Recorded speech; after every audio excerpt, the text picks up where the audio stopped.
podcast. Tune in for the audio, or you can even watch back. Giving players all the props, or put them on blast. We don't give no hot takes, only talk facts. We're giving all our devotion, riding high on this wave of emotion. Going all out, yeah, cause this is our time. No, ain't no stopping us till we reach the finish line. All in, we came here to win. We're gonna give everything. S-I-C-K on the run. S-I-C-K, sick, sick. On fire, we're ready to fight. We'll bring the house down tonight. S-I-C-K on the run. S-I-C-K, sick, sick. Playing on the car ride, play it when you lounge. X and O, you know that we can hold it down. Shout out to my man Sammy, got it off the ground. And to all the listeners tuned in right now, got debates, analysis, and speculation. This is sports talk for the new generation. You know where to find us, got a reputation. Sick podcast, your #1 sports destination. Giving all our devotion, riding high on this wave of emotion. Going all out, yeah, cause this is our time. No, ain't no stopping us till we reach the finish line. All in, we came here to win. We're gonna give everything. S-I-C-K on the run. S-I-C-K, sick, sick. On fire, we're ready to fight. We'll bring the house down tonight. S-I-C-K on the run. S-I-C-K, sick, sick. S-I-C-K is the sickest podcast. Tune in for the audio, or you can even watch back. Giving players all the props, or put them on blast. We don't give no hot takes, only talk back. S-I-C-K, S-I-C-K, S-I-C-K, S-I-C-K, S-I-C-K, S-I-C-K, S-I-C-K. All in, we came here to win. We're gonna give everything. S-I-C-K on the run. S-I-C-K, sick, sick. S-I-C-K, it's the sickest podcast. Tune in for the audio, or you can even watch back. Giving players all the props, or put them on blast. We don't give no hot takes, only talk facts. We're giving all our devotion, riding high on this wave of emotion. Going all out, yeah, cause this is our time. No, ain't no stopping us till we reach the finish line. All in, we came here to win. We're gonna give everything. S-I-C-K on the run. S-I-C-K, sick, sick. On fire, we're ready to fight. We'll bring the house down tonight. S-I-C-K on the run. S-I-C-K, sick, sick. Playing on the car ride, play it when you lounge. X and O, you know that we can hold it down. Shout out to my man Sammy, got it off the ground. And to all the listeners tuned in right now, got debates, analysis, and speculation. This is sports talk for the new generation. You know where to find us, got a reputation. Sick podcast, your #1 sports destination. Giving all our devotion, riding high on this wave of emotion. Going all out, yeah, cause this is our time. No, ain't no stopping us till we reach the finish line. All in, we came here to win. We're gonna give everything. S-I-C-K on the run. S-I-C-K, sick, sick. On fire, we're ready to fight. We'll bring the house down tonight. S-I-C-K on the run. S-I-C-K, sick, sick. S-I-C-K is the sickest podcast. Tune in for the audio, or you can even watch back. Giving players all the props, or put them on blast. We don't give no hot takes, only talk back. S-I-C-K, S-I-C-K, S-I-C-K, S-I-C-K, S-I-C-K.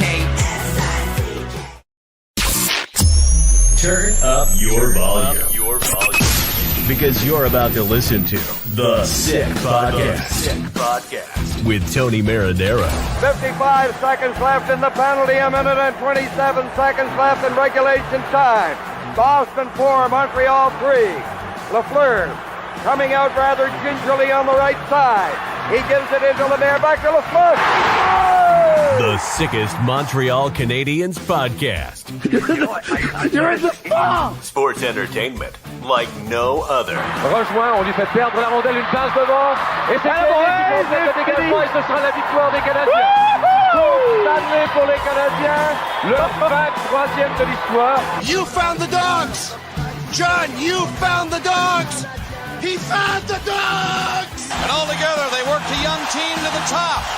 And now, a 24th Stanley Cup banner will hang from the rafters of the famous Forum in Montreal. The Canadiens win the Stanley Cup! Brought to you by Energy Transportation Group. Driven to be different. La Bittt. Embrace your true nature. And Playground, your premier gaming destination. It's gonna be sick. Marinaro on this Thursday, September 18. The Montreal Canadiens were on the ice today. Let's call it the start of pro camp. Technically, it was yesterday, but it was medicals and physicals on the ice today for the very first time. Just past 9 o'clock, they got on the ice for a practice. And then there was a red versus white scrimmage game, and we'll bring up the lines. We'll bring up the defense duos in just a second. Sometimes there's an indication there. Sometimes there is not. And I happen to think that there was an indication there today based on some of the things that we saw. What am I talking about? I'll tell you that in just a second, but I do want to thank our sponsors, and I'm going to start with Energy Transportation Group. The Sick Podcast is brought to you by Energy Transportation Group, a leading asset-light 3PL that's driven to be different, from cross-border freight between Canada, USA, and Mexico to coast-to-coast shipping in both Canada and the United States. Energy moves it all. They're fast, they're reliable, and powered by tech that delivers smarter logistics. If you need a real partner in transportation, contact the team at sick@shipenergy.com and see how Energy Transportation Group is changing the freight game. Also brought to you in part by, you see that fridge behind me? That is Bittt Tibi. It's the Geloso Beverage Group, and Bittt Tibi has launched their new Ultra Lager, a refreshing, thirst-quenching beer perfect for those cool fall days with only 90 calories, 2 grams of carbs, and 4% ABV per can, available in a pack of 6 and 12 in grocery stores all around the province of Quebec. It's ultra light, and it is ultra refreshing. Without further ado, I bring in, from the Montreal Gazette and HockeyInsideOut.com, Stu Cowan. How are you? I'm doing well, Tony. Nice to have hockey back to talk about. Definitely so, Stu. I was there earlier this morning, as were you, and that's why I'm happy that you're on with me, because obviously I wanted to talk about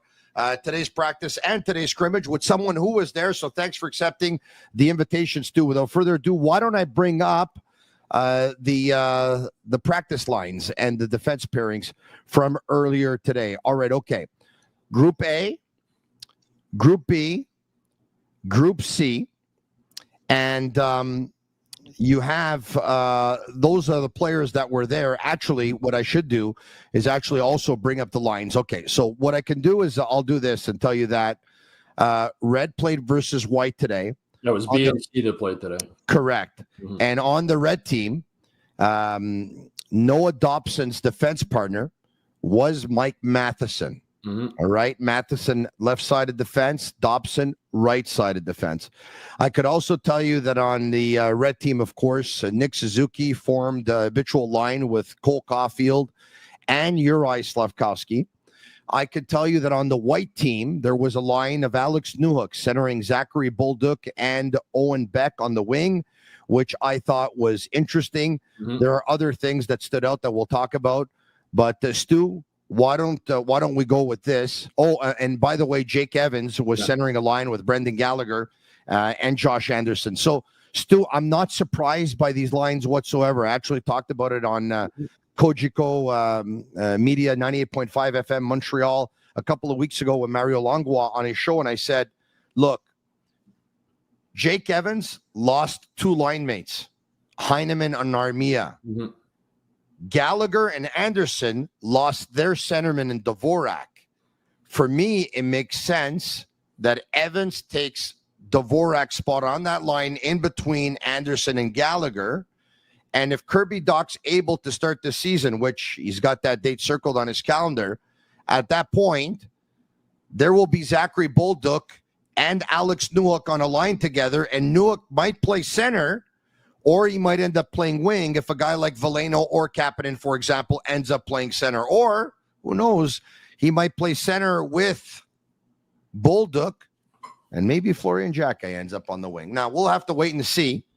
But what did you take out of today's practice and today's scrimmage? Well, Jake Evans between Gallagher and Anderson, I expected that, and I think that's a line Marty's going to put together and just leave them together. The three veteran guys, they play that north-south game. Perfect guy to fill in for Dvorak. That line was so effective last season, especially down the stretch going into the playoffs. It was interesting to see Beck on the line with Newhook and Bolduc. That one spot, it's either probably Beck or Kapanen or Florian Jacquet, right, in that spot, battling for it. To see Beck get the first look that line makes me think he's, or pardon me, Veleno at center and Newhook on the wing. Yeah, that's the other possibility too. And then tomorrow we're going to see Team A play, so we're going to see Dach between Laine and Demidov. It looks like that's basically the four lines. You got Suzuki with Slavkovsky and Caulfield, Dach with Laine and Demidov, Newhook with Bolduc and Beck or Jacquet or Kapanen, and then Evans with Anderson and Gallagher. And then on defense, as you mentioned, Dobson with Matheson. They had Gooley with Hudson, and then Carrier started playing with Jacquet, and Struble played a bit with him too, but Jacquet was his first pairing partner. So talking with Caden Gooley after the practice, and he was saying, things can change moving forward. A lot of things can change between now and the start of the season, but heading into camp, that's obviously what they're thinking of going into opening that on October 8th. I think logic is prevailing, right? Yes, Struble and Jacquet will fight for the 6-7 spot. Whoever plays better is going to end up playing. Jacquet started more games last year. Struble finished them down the stretch, but Jacquet got into the last 3 playoff games when he didn't start the first 2 playoff games. The battle is going to be for the 12th and 13th spot on this team.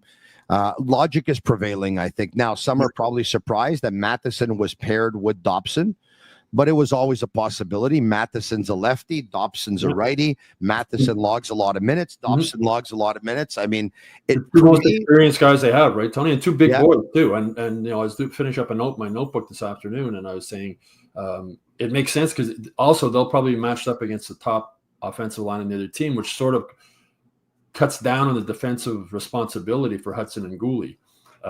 Where they probably won't be playing as a top line, playing as a second line or whatever. But I mean, they're interchangeable, these guys too. That's what's sort of cool the way this team has been built. They have guys that are interchangeable. They can move guys up and down. And forward, they have a lot of guys who can play center and play wing. So they got a lot of options for Marty St. Louis. And on defense, as I wrote a column earlier this week, I was saying, boy, it's a big difference from the days when Victor Mete was the best option to be the top line defenseman with Shea Weber. That wasn't, remember those days. Yeah. The prospect pool was empty. They got a lot of young defensemen. And Jacquet looked really good today. He was one of the best players on the ice, I thought. He was really involved offensively and defensively. He wasn't hesitant rushing the puck. He wasn't hesitant carrying the puck out of his zone. He stood out. He looked really good to me this morning. He stood out, and he looked bigger. Yes, he did. Watching from the stands, he's very, very imposing. If Arbor probably put on a lot of weight this summer, and he trained with Arbor all year too. So we didn't get a chance to talk to Arbor today to see if he has put on weight. But you're right, he does. He looks big. He looks even bigger than he did last season. I went to I don't know if I told you this, but so last week when I went into rookie camp last week, I saw Florian Jacquet, and so I'm walking as he's walking into the soccer fields where they do the scrums and they do the interviews. I happened to be walking alongside him, and so I said to him, how much weight did you put on this summer? So he said 15 pounds. I said, welcome to my world. He started laughing. He found it funny. A couple of days later, I'm in a restaurant with the family, and it was on this, I think it was on the Sunday night, and I'm having a bite to eat. And as I leave the restaurant, I look back and I see Florian, and he saw me, and he was smiling because I think he still found it funny. Mm-hmm. And anyway, he was there with a couple of other players, and I went by and I said hello. But so he's got good personality. The two brothers are a lot of fun. They really, the whole family is fun. I mean, I've interviewed the mother and the father quite a bit. And yeah, first day of rookie camp, one of the first drills, our Florian went down the wing and he crashed into Jacob Fowler, and I looked and he's listed at 205, and I tweeted out something saying he's listed at 205, but he looks a lot bigger. And his mother responded quite quickly on Twitter, "I know he's bigger," because she's the one who fed him all summer. His mother is also a health freak, and she does a lot of the cooking for the boys. So that they had mamas cooking all summer, and they were in the gym and skating together. So it'll be interesting to see how maybe we'll get to talk with Jack-Eye tomorrow, and we'll see if he has indeed put on some weight. They really are great guys to have, on a team. They're really something. Yeah. Anyway, and Florian spoke about how he's hoping to at least get to play a preseason game with his brother because they've never been teammates before in their life. So the Canadiens should make that happen, at least. You know what? I hope he gets it, and I think he will. Now, the fans will love it too. Speaking of defensemen, and this is not part of the. I think tonight we wanted to talk about Kirby Dach. We wanted to talk about Patrik Laine, Joe Veleno maybe a little bit because that was a center of attention earlier today after the practice and after the scrimmage. But everyone knows I hold Mike Matheson in high regard. All right. Good human being. You don't. I'm not going to base myself off one practice, but because Matheson's been here for 3 years. But I'm going to tell you this: I thought Matheson today, he was like a general out there. I really believe Matheson's going to get better with age, because with age, he's not going to try and do all the things that he used to do when he was younger. He paired with Dobson, he was a real general out there. It's like he commanded the puck, he owned the puck. I thought he made great decisions with the puck. He defended, he attacked, he made a lot of plays, and I really liked Mac Matheson today a lot. But I mean, watching today, if you would have just come down from planet Mars and you would have said there's a defenseman on that team that makes $9.5 million a year, watching the scrimmage of the red versus white team, I think you would have said it's Mike Matheson. But it's only one practice. Yeah. We'll get carried away. But, Jeff Gordon said this the other day, too. Gordon doesn't think Matheson gets the credit he deserves. I think Matheson's a lot better than a lot of people think he is. I actually have the quote right in front of me from Gordon. And when he was asked about Matheson, he says, "I just look at our defense overall, and it's really encouraging to see our defense if you lay it out right now. Not a lot of holes, a little bit of everything. And Mike's a big part of that. Mike is a very underrated player in the league. He probably doesn't get enough credit for what he has done for us, excuse me, since he's been here. He's been a big part of getting this thing turned around. There's a lot he can do. He can play power play. He can kill penalties. He plays 25 minutes. I see a role for Mike. Like I said, he's a really good player, good person. He fits in really well, so we'll take it from there."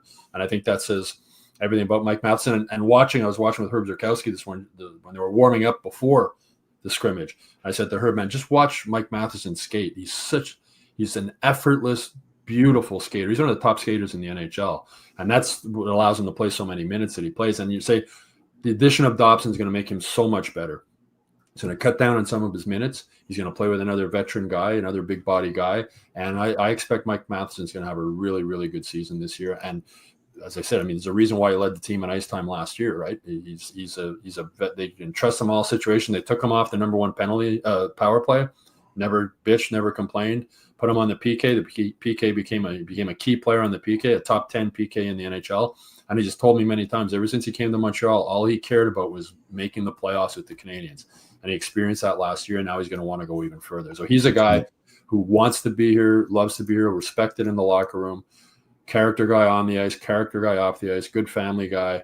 I have nothing but good things to say about Mike Matheson. By the way, I know a lot of people have said over the last couple of years you need to be big on defense to go far in the playoffs, and I know some people have said also that Dobson does not play big, and that's probably the one of the negatives about him. I think there's so many more positives, but man, he's big, eh? He's big. Even if he doesn't play that big, he is big. He's big. Over an 82 games, he's got bigger on guys and the wear and tear. And that's why I'm saying it makes sense to them, sort of the number one pairing, because Caden Gooley's had all kinds of injury issues, right, throughout his career. And he talked about that today and said, his goal every year is to play 82 games. He's not going to say it this year, but that's his goal. And with Lane Hudson, the physicality, I mean, Lane Hudson's a great defender. He plays his angles well, and he's aggressive on the puck and that. But to maybe cut back his minutes a little bit playing against the other team's top lines is going to allow him to free him up more offensively, too, when he's not playing against the other team's top line. So the pairings today made a lot of sense to me. Yeah, they really did. All right. Okay. So now let's talk about Patrik Laine. I know that you were in on that and you asked him a few questions. Marty St. Louis said that he expects to see the best version of Patrik Laine. Patrik Laine was asked about that today. This is what he had to say. I mean, I feel like excitement level is the same, but I mean, body-wise feels great. Last year was kind of a question mark, like it was the year before that too.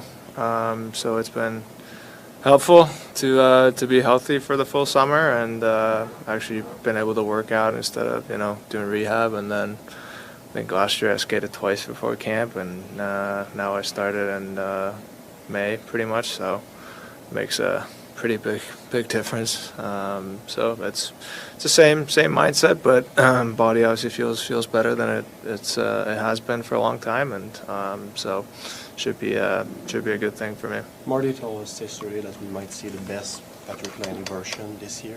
What's the best version of Patrik Laine? No, we're not.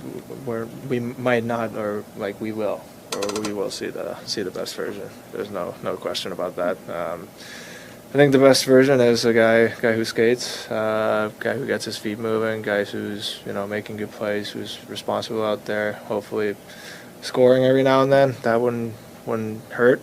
Yeah, I think it starts with when you have your legs, it's a little easier to advance the play instead of always stopping and looking to make a pass because you can't move. So I think legs feel great right now, so just try to get moving, and everything else is kind of open up after that, and try to shoot some pucks every now and then, and hopefully they will go in. You said your main. Isn't that something, right? Marty says that he expects to see the best version of you, and he says, no, not the expect. We will. Yeah, we will see the best version of me. I haven't heard Patrik Laine talk like that, have that kind of body language, express himself to the media that way since he's been here, with the utmost confidence and kind of like the swagger that he had when he broke into the league. Been a long time. And you can tell that this guy's feeling good about himself, and he's feeling pretty good. The fact that, he's injury-free right now. Yeah, that's the column I wrote earlier today, Tony. I haven't, done many interviews with him since he came here, but I have not seen him that happy or that comfortable in front of the media. He just looks like he's in a really, really good place. He was funny. Also, Arpon Basu asked him about what he thinks about getting the opportunity to play on a line with Ivan Demidov, and he said, he'll get a chance to play with me. It's my 10th year. And then after he said, no, let's not make a big deal about that. I'm just kidding. But that's the first time I've seen Patrik Laine kidding around with us in the interview. And I asked him also what he liked. He loves being in Montreal. His wife loves being in Montreal. That's a big part of it. And I asked him what he liked about Montreal. He said, well, I love everything. And, well, not the traffic, but so he was really, really good in his interview today. And you could tell, I was happy for him because what he went through, with Columbus when he had the fractured clavicle, he had the operation, and he ended up in NHL and NHLPA player assistance program for mental health issues. He was on the verge of retiring. He had lost his love for hockey. He comes back last year. He's all excited to be in Montreal, blows out his knee in the preseason, misses the first 24 games. And the other thing he said in that quote you played earlier is that he didn't have his legs last season. And he did look slow at times, right? That was one of the things. He looked really slow, but he's only 27 years old. So the knee injury came back for. That's the first time someone said he didn't have his legs last season. And he's been skating. He said he started skating in May this year. He had his wedding in June, and him and his wife went to Italy on a honeymoon. But apart from that, he's been skating every day at Brossard. Happy to be in Montreal. Told us in the thing he wants to stay in Montreal. This is the last year of his contract. He's hoping to stay here longer than that. Really happy to be here. He said last year his only goal was to fall in love with hockey again, which he did. So I said, well, what's your goal this season? And he said, to win the cup. So he's in a really, really good spot, it looks like, mentally and physically. And now we'll see if he can translate that onto the ice. And he said it's also, we were talking about the power play and saying that they're going to have two good 5-man units now in the power play. And he said he's never had that in his career. And it might be a case where the power play, each unit plays 1 minute of the power play. And it might be a competition almost between the two power play units to see who can be better. So as I said, he just seemed happy and comfortable and to really be in a good place with his life right now, which is good for him and good for the Canadiens, obviously. I think it was a couple of weeks before that he had a quote like, Canadiens fans don't have to worry. We're not going to wait until the final game of the regular season this year to make the playoffs. Yeah. So he says we'll get in more comfortably this time around. His confidence is that of a player who not only is confident with his team and his teammates, but also feels that he's healthy and feels like he can make a difference. Like he's talking like a guy that's going to go out there and score goals and pick up points. Yeah, and he highlights just how much Jeff Gorton and Ken Hughes and Marty St. Louis have made this a place where guys want to play. Like he likes being here. He's been around here all summer, hanging out with his teammates all summer. He obviously likes the group he's with. He feels comfortable with the group he's with, and hopefully he can translate that onto the ice. And like one of the things with him last season, watching, I said he looked slow. Wonder if maybe it was a lack of effort, right? I mean, he's defensively especially. But, again, you got to remember, he came off a sprained knee. They were wondering whether he needed surgery or not. He decided not to have surgery, so he might be able to play again. He did. He said he only skated twice before training camp last year. So he came into training camp not in great shape, blew out his knee, sidelined again, came back, had that hot start on the power play and sort of fell off after that. But I think we sort of have to give him the benefit of the doubt at this point that last season, the struggles he had later on might have had more to do with the knee injury and his lack of training getting ready for the season than it was maybe a lack of effort. Speaking of slow, I'll tell you one guy who wasn't slow today in just a minute, but not before I talk to you about Playground. If you're hungry for a deal, eat well at Playground without breaking the bank. Monday, sink your teeth into their juicy 12-ounce ribeye steak. All the fixings for just $19. Tuesdays, dive into an all-you-can-eat Asian experience for only $25. Wednesdays, savor a 6-ounce bacon wrap filet mignon with dessert for just $30. Thursdays, lobster surf and turf, only $22. And Fridays at lunch, get any sandwich, burger, pizza, or main for just $7. It's delicious. It's outrageous. Visit playground.ca for more details. Also, want to give a shout out to Fruiterie de Lard, a family-run business, a mainstay in the LaSalle community since 1995. Proud to continue offering the same fresh foods and flavors they have for the past 30 years, from fresh fruits and produce delivered daily to an ever-expanding assortment of deli meats, cheeses, and sandwiches. You'll find personalized service and friendly faces that make you feel like family at Fruiterie de Lard. Hello to my buddy Tasso Ticanis. All right, okay. You know who's not slow? Bulldog. Yeah. He's fast, eh? Fast on the forecheck, aggressive on the forecheck. I mean, it's a scrimmage. The guys aren't throwing the body around like they would in a league, but he was very aggressive and physical on the forecheck, and he's got a quick first two steps to get to where he wants to go. He was, and I thought, you know what? He looked really good with Alex Newhook because he could match his speed. Yeah, Newhook looked good. Newhook was flying all over the place. Newhook looked very good. You know, the players I like today, I like Bulldog. Mm-hmm. I like Matheson. I liked Arbor Jackeye. I liked Alex Newhook. I liked Jacob Fowler and Jakub Dobesh. Mm-hmm. There's a young player who's not going to crack this team and is not like a household name. He's not a guy that we bring up every day as the next guy who's knocking on the door, that I really liked today. And he wasn't in Laval last year either. Do you know who I'm talking about? Is it Marcus Thapa? So there were two players. It's funny you say that because that's why I tweeted out something on Marcus Thapa. I noticed him in the rookie prospect games. Yes, and University of Michigan kid, and he's plays with a lot of grit out there. He's fun to watch. I like the Thapa a lot, and the guy I'm talking about that I also liked a lot is Vincent Rohr. Mm-hmm. I liked Rohr. Rohr could play hockey. He's good. He's a good hockey player. But yeah, Thapa was. He was hungry today. He was very, very hungry. You could tell he was a kid who wanted to be noticed, and I noticed him. I mean, I tweeted out a little video clip of him in front of the net, standing in front of, I guess it was Jacob Fowler, and cross-checking the defenseman, battling for position for a couple minutes. It was at the end of like a 2-minute shift or something too, and he was just he really caught my eye because he's plays with a lot of grit. Yeah, no, and you know what? I'm just thinking who else. There was another player that worked really, really hard today that I thought, who was it? It was Estapa was one. Yes. And the other player that I thought worked really hard was, who am I thinking of? Mihanscom, the kid who scored a goal? Or? Yes. Yeah. He worked really hard. Mm-hmm. Yeah. The thing you keep talking, like the Canadiens talking about how these guys all get along so well. And Jeff Gordon and Ken Hughes have said so many times the importance of having good people, not just hockey players. And we see that. And we see some of the guys, like, Estapa, 4 years at the University of Michigan, never drafted. Yeah. Comes in and you're sort of going, who is this kid? Yeah. And you watch him and you go, okay, I can see that they're not just scouting for the Canadiens, they're scouting for Laval too, right? Yeah. and building depth down on the farm. And he's a kid I can see getting a contract to play in Laval. Yeah, you talked about liking Newhook today, who I thought was really good. He turned Adam Engstrom at one point, eh? Yeah. He put the whole tuck and move right between his legs, went around there. It was, no, Newhook was on fire today. All right, okay. Kirby was pretty impressive, too. I mean, they were going a pretty good clip. Kirby Dach obviously was very much in demand because he's the guy that everyone's talking about right now. And Marty St. Louis said yesterday it's going to be Docker who's going to center the second line. Let's hear from Kirby Dach earlier today. Exciting. Obviously getting to watch Demi, what he did in the last 2 games in the playoff games. Kid's got all it's got a work ethic like none other either. So it's going to be pretty exciting to see him grow and how much the city accepted him already and how much they love him. I think he loves that. And obviously Patty and I kind of had tough years last year, both with injuries and maybe some struggles, but we feel confident, we both feel good, and we're ready to kind of turn the page and look forward to this year.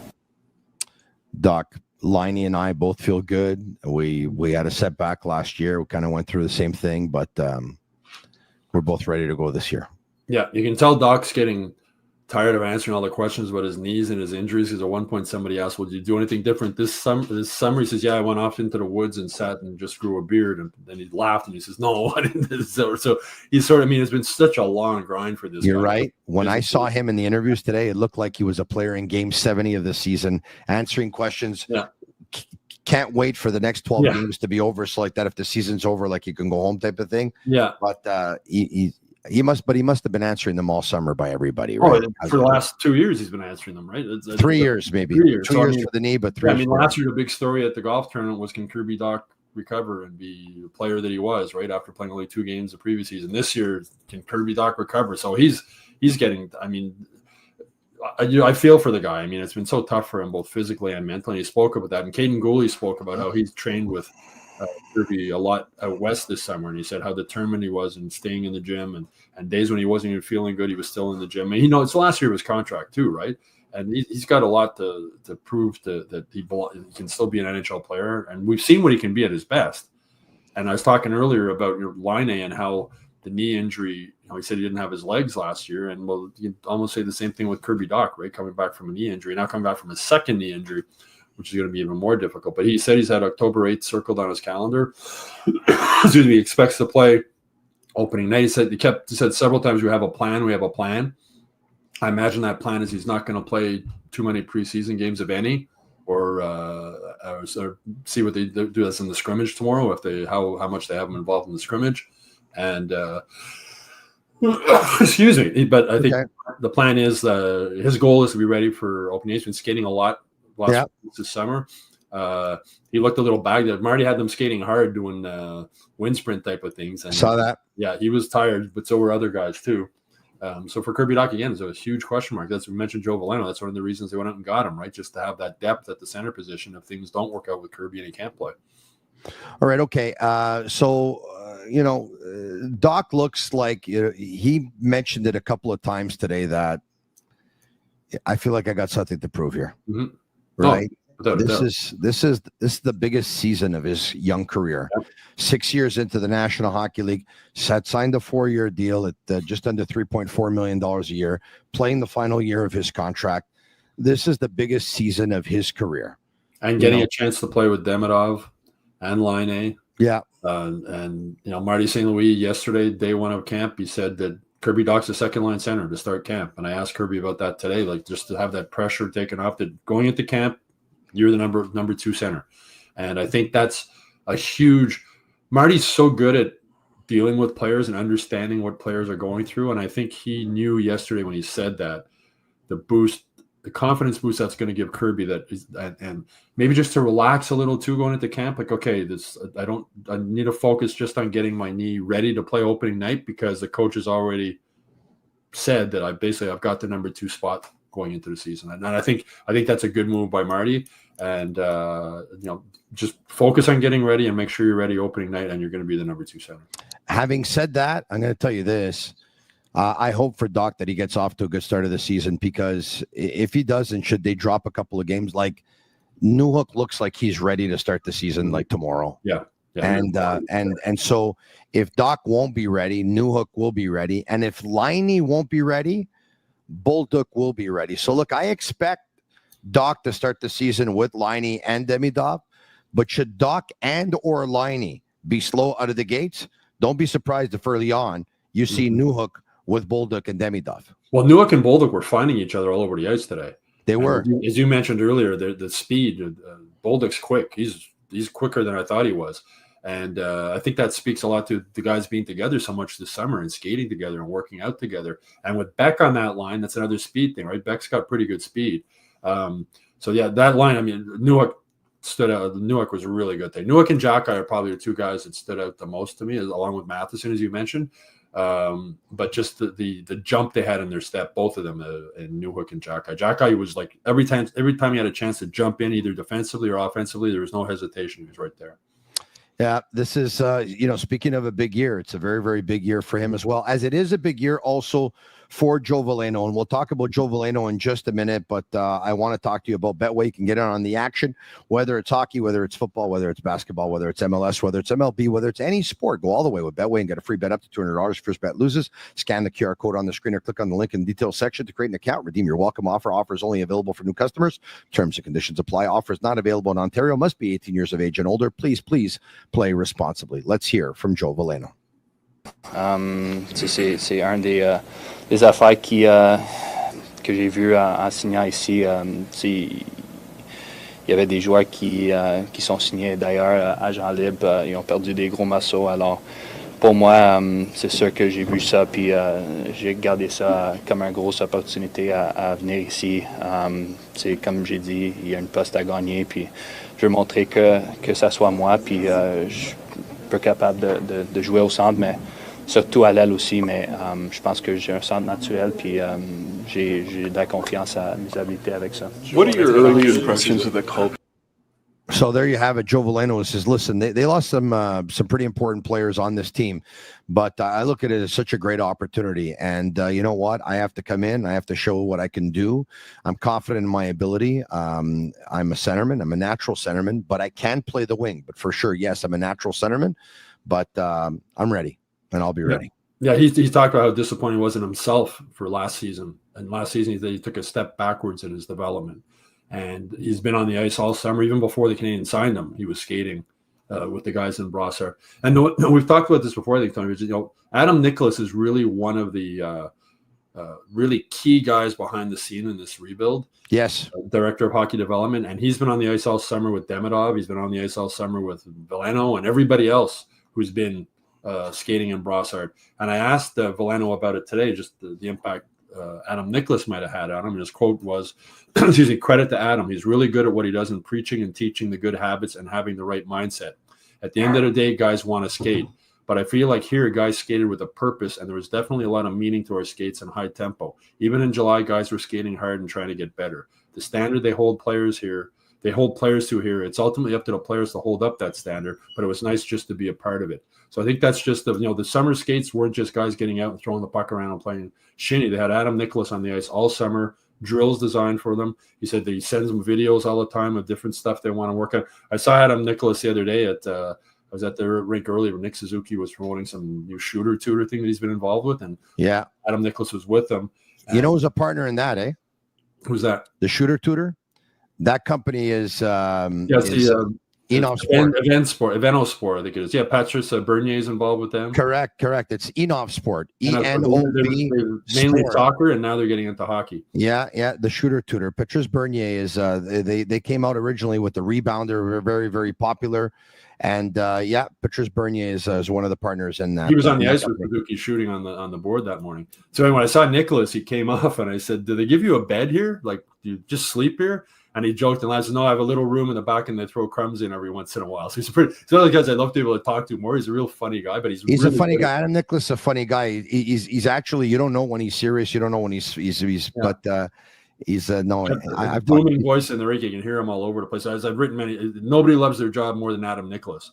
And that was a huge hire by Jeff Gorton to bring him in. And now we'll see maybe what kind of impact working with Adam Nicholas all summer might have with Joe Veleno. And Veleno, as you know, Tony, is the only first and I believe only Quebec kid to ever get exceptional status to play in the QMJHL as a 15-year-old. And I asked him also today, was there added pressure that came with that? And he said, I think it came with a lot of pressure and expectations. I try not to pay a whole lot of attention to that, but at the end of the day, it's something that will always stick with me. I've had to find a way to change my game ever since I got to the NHL. I remember Michel Therrien, Tony, one of his favorite lines was, there's different chairs on a team and you got to find the team that you can fit into. Yeah, a chair. I've used Torrey Mitchell as an example with this because I've known Torrey. I'm friends with Torrey's dad, and I've known Torrey since a young boy. And Torrey was a superstar player coming up, captain at University of Vermont. Yeah, made the NHL as a fourth liner. And it can be hard at times for guys, and Veleno spoke about this today. He spoke about that today when he said that it took him a while to realize that because he was great in junior, that he's not going to be great in the National Hockey League. And now he said he's playing in a league with the best players in the world, and he has to adapt his game if he wants to be able to thrive in it, right? Yeah, well, not. I mean, every player makes it to the NHL is a great player, but as he said, I'll find his exact quote here. I have it here. It's hard to be the same player sometimes that you were in minor hockey and junior hockey where you're putting up 100 points. He had 104 points, I think, last year in Drummondville. He says everyone that comes into the NHL probably was in that same situation where they're all putting up 100 points and all skilled players. For me, it's just trying to adapt to what else you can bring to the table. And that's kind of what I've learned so far in the NHL is how to be effective when you're not scoring points and goals. There's other things you can do to help the team win. And that's the key for young guys to learn that. And Jake Evans, another example, right? Jake Evans found a chair with the Canadiens because you can kill penalties, you can play a fourth line, win faceoffs, dependable player. He's made millions of dollars being able to do that. But it's hard for sometimes for the guys who were the top players, offense, and all of a sudden you get to the NHL and you're like, wow, these guys are better offense. We got Demidov and we got Laine and we got Suzuki and we got Slavkovsky, and I'm not as good offensively as them. I got to find another role I can do. So that's where Joe Veleno is right now, and just trying to find the chair he can fit into. I got him making the team. I think it's a young core. His 308 games of experience, plus the fact that it's a do-or-die season for Joe Veleno. It's also the most important season of his career. We're talking about a guy that was with the three teams over a span of 3 or 4 months. So he knows like there ain't no tomorrow for him. If it's not going to work out with the Canadiens, it might not work out with any other team in the National Hockey League. It might be Switzerland. It might be Russia. It might be somewhere else. And you know what? He plays well in front of family and friends. He seems to score quite a bit when he played versus the Canadiens, and now he's going to be playing 41 home games in this building. You know what? It's character time for Joe Veleno, and I think he's going to respond. I believe depending how many extra forwards they carry. If they carry 2 extra forwards, I could see him being one of the extra forwards. He's a guy. I think so. I don't think he's going to bitch and whine and complain. He talked today about how it was his childhood dream to play for the Canadiens and how even putting on the practice sweater during the summer, how cool it was to have on a Canadian sweater. Another guy who wants to be here, right? We thought Mike Matheson wants to be here. Laine wants to be here. They got a lot of guys. He wants to be here. So he's the kind of guy that you can, if you're not, he can be the 13th forward and fill that role and not bitch and whine about it. And if Kirby Dach needs a break because of his knee or whatever, you can throw him in there. You have another center. I think they signed him for $900,000, which is almost nothing for a kid who was drafted. I think it was 30th overall. Still not that old. He's 25, I believe, and he's been given an opportunity. What an opportunity he's been given to come back home, play in front of your hometown crowd. I asked him, how did it come about you signing with the Canadiens? Are the other teams interested, or were you just because it was later? It was well after July 1st when he signed. And he said there was other teams interested, and he said there's business parts involved also. But he said, Montreal was already really wanted to play. And as I said, he was skating here with the Canadiens players before he even signed with the team. Stu, amazing stuff tonight. Thanks so much. And you and I will talk soon. The Montreal Canadiens, of course, back on the ice tomorrow, same time, same place, CN Sports Complex. 9:15 practice, 10:30 scrimmage. I will see you there. All right, Tony, take care. Ciao for now. Special thanks to all of our sponsors. Once again, Energy Transportation Group is one, Betway is another, Fruiterie de Lard, as well as Bittt Tibi and Playground. Thank you very much for all of you watching. Leave a 5-star review on Apple. It's our way of feeling the love. For Shane Gomo and Master Control, it's a sick podcast. I'm Marinaro. And that's a wrap. Hope you don't miss us too much until next time. Follow the Sick Podcast with Tony Marinaro on YouTube, Instagram, Facebook, Google Play, and Apple Podcasts. The Sick Podcast is brought to you by Energy Transportation Group, driven to be different. La Bittt, TB. Embrace your true nature. And Playground, your premier gaming destination.